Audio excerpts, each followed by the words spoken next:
مختصر اور نظر ثانی شدہ ملر رپورٹ عام کر دی گئی ہے۔ رپورٹ جاری کرنے سے قبل اٹارنی جنرل ولیم برر نے پریس کانفرنس کی، جس میں انہوں نے رپورٹ کی تفصیلات پیش کی۔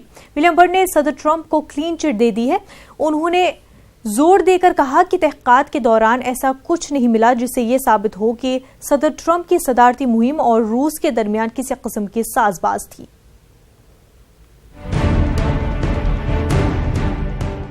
2 برس بعد امریکیوں کو 2016 کے صدارتی انتخابات اور مبینہ روسی ساز باز کے حوالے سے کچھ جوابات تفتیش کار رابرٹ مولر کی رپورٹ سے راست حاصل ہو سکیں گے۔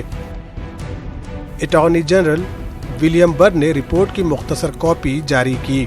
اس رپورٹ کے کچھ حصے کالی سیاہی سے مٹا دیے گئے ہیں۔ ولیم برر نے مختصر رپورٹ کانگریس کو بھیجنے سے قبل عام کیا۔ اس سے قبل پریس کانفرنس سے خطاب کرتے ہوئے ولیم برر نے کہا کہ تفتیش کار رابرٹ مولر کی تحقیقات سے ایسا کوئی ثبوت نہیں ملا ہے کہ صدر ٹرمپ نے تحقیقات میں رکاوٹ ڈالنے کی کوئی کوشش کی۔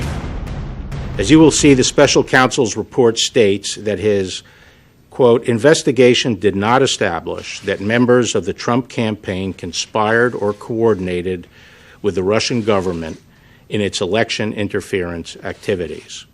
But thanks to the special counsel's thorough investigation, we now know that the Russian operatives who perpetrated these schemes did not have the cooperation of President Trump or the Trump campaign, or the knowing assistance of any other American for that matter. That is something that all Americans can and should be grateful to have confirmed. Report کے عام ہونے پر democrats نے اس بات کا عہد کیا ہے کہ وہ اپنی سطح پر ٹرمپ کی کارگزاریوں کی چھان بین جاری رکھیں گے۔ ادھر سیاسی تجزیہ کار بھی مانتے ہیں کہ رپورٹ صدر ٹرمپ کو کلین چٹ نہیں دیتی۔ What Mr. Mueller has done is laid out the evidence, analyzed it as applied to the law, and then brought us right to the starting line and left it there. Congress میں پیش کیے جانے کے بعد محکمہ انصاف اس رپورٹ کو اپنی ویب سائٹ پر جاری کرے گا تاکہ عام لوگ بھی اسے پڑھ سکیں۔ Bureau report, news 18 Urdu.